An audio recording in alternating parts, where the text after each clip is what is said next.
ازيكم عاملين ايه؟ لو اول مره تشوفوا فيديوهاتي ما تنسوش الشير واللايك وكومنت حلو تحت الفيديو. كمان ما تنسوش تكتبوا لي انتم متابعيني منين. انا من دمياط. هنقول لكم النهارده تجربتي مع الزيت الهندي اللي اسمه سيمفورادي. اول حاجه لازم نطمن ان هو مكتوب عليه ميد ان انديا، الازازه والعلبه تبقى الازازه مكتوب عليها ميد ان انديا، وكمان العلبه تبقى مكتوب عليها ميد ان انديا. ايوه، لازم يبقى مكتوب عليها صناعه هنديه، وكمان الازازه يبقى مكتوب عليها صناعه هنديه يا بنات، علشان نطمن ان هو زيت هندي اصلي. كمان المكان اللي انت بتجيبيه منه لازم تطمني وتعرفي انت جايباه منين، علشان بيبقى فيه مضروب كتير قوي في السوق. الزيت ده انا استعملته من فتره، ده تاني ازازه اجيبها، واستعملت منه شويه كويسين. يعني الازازه الاولانيه خلصت والازازه التانيه استعملت منها شويه كويسين. الزيت ده بيطول 8 سم في الشهر. هو بيطول بس مش 8 سم، ولكن هو فعلا بيطول الشهر.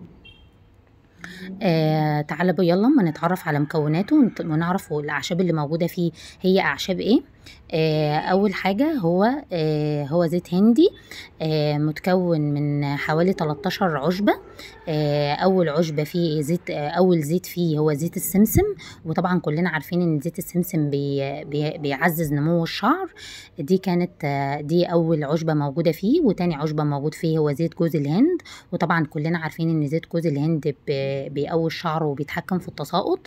عندنا كمان زيت الزيتون، وزيت الزيتون بيغذي الشعر وبيديه بريق ولمعان.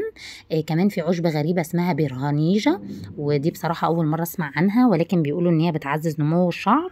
في كمان عشبة تانية اسمها جابا، وبصراحة برضو أول مرة أسمع عنها، وبيقولوا دي بتقلل من التساقط. وطبعا زيت أملة، وزيت أملة احنا عارفينه. عشبة الأملة بتمنع من الشيب المبكر، بتمنع الشيب المبكر. كمان عندك الحنة، والحنة في مكونات الحنة، والحنة بترطب الشعر. في كمان عشبة اسمها اسمها أريسة، ودي بتقوي الشعر. وكمان في عشبة كمان اسمها ميسي، وده بيجعل الشعر قوي وناعم. عندك كمان عشبة اسمها شيكاكاي، ودي بتمنع تلف الشعر. عندنا كمان عشبة اسمها برهامي، ودي بتغذي الشعر. وعشبة كمان اسمها نيمي، ودي بتعالج القشره بتاعه الشعر. وفعلا كان عندي قشره جامده في شعري، وهي فعلا عالجتها وما عادش عندي قشره الحمد لله في شعري. في كمان عشبه اسمها بيبالي، وده بيقلل من التساقط، واللي انا اكتشفته ان هو فعلا بيقلل من تساقط الشعر، ولكن مش نهائيا، ولكن بيقلل شويه من تساقط الشعر. بينعم الشعر وبيقويه، وهو فعلا بينعم الشعر وبيقويه وبيمنع تلف الشعر. كمان للناس اللي عندها شيب مبكر او بيطلع لها كذا شعريه بيضه، عايزه اقول لكم ان هو بيقضي على الموضوع ده. بجد يا بنات. انا نقلت لكم مكوناته. تعالى اما نشوف يلا هو بيعمل ايه بالظبط.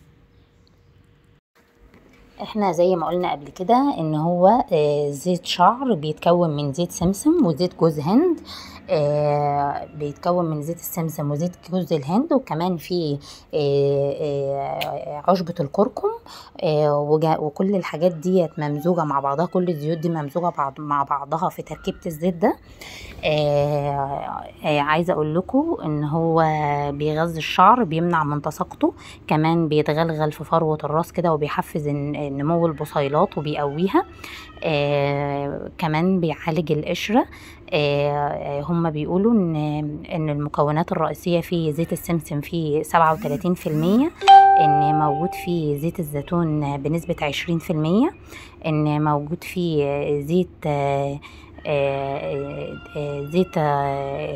ان موجود فيه قواعد فيتامينات مش اقل من 10%. يا بنات، الزيت بجد حلو وما فيش فيه برفان خالص.